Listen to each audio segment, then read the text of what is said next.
ডিসেম্বরের আগমন হয় বাঙালি জাতির আত্মত্যাগ আর বিজয়ের মহিমা নিয়ে। ৯ মাস রক্তক্ষয়ী যুদ্ধ আর সংগ্রামের মধ্যে দিয়ে একটি স্বাধীন দেশের সূচনা হয় ১৬ই ডিসেম্বর। বাঙালির অন্যায়ের সাথে আপোষ না করার মনোভাব আমাদেরকে বিশ্ববাসীর কাছে স্বীকৃতি দিয়েছে একটি স্বাধীন সার্বভৌম রাষ্ট্র হিসেবে।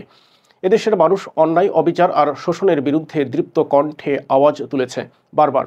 পাকিস্তানি শাসকরা ক্ষমতা গ্রহণের পর থেকেই শুরু হয় বাঙালির ওপর বৈষম্য। বাঙালি ২৪ বছর ধরে আসা নির্যাতন বীজ বনে একটি নতুন জাতির। ১৬ই ডিসেম্বর পৃথিবীর মানচিত্রে স্থান পায় লাল সবুজের পতাকা। বাংলাদেশ নামে নতুন একটি স্বাধীন ভূখণ্ডের আত্মপ্রকাশ ঘটে এদিনে। ১৯৭০ সালের সাধারণ নির্বাচনে নিরঙ্কুশ বিজয় অর্জন করার পরও ক্ষমতা হস্তান্তর না করে পশ্চিম পাকিস্তানিরা ষড়যন্ত্রের জাল বিস্তার করে।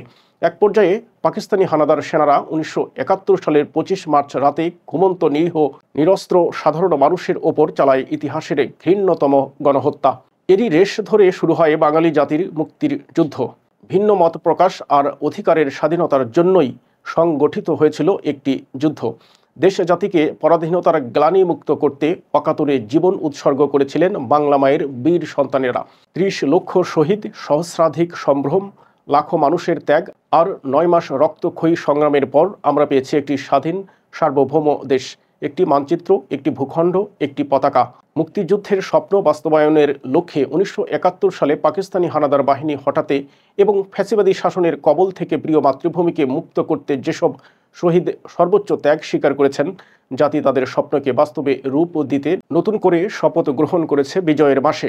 এদেশের মানুষ নতুন করে আর বৈষম্য, বাক স্বাধীনতা হরণ চায় না। সকলের কাম্য নতুন বাংলাদেশ হবে সাম্য এবং সুশাসনের।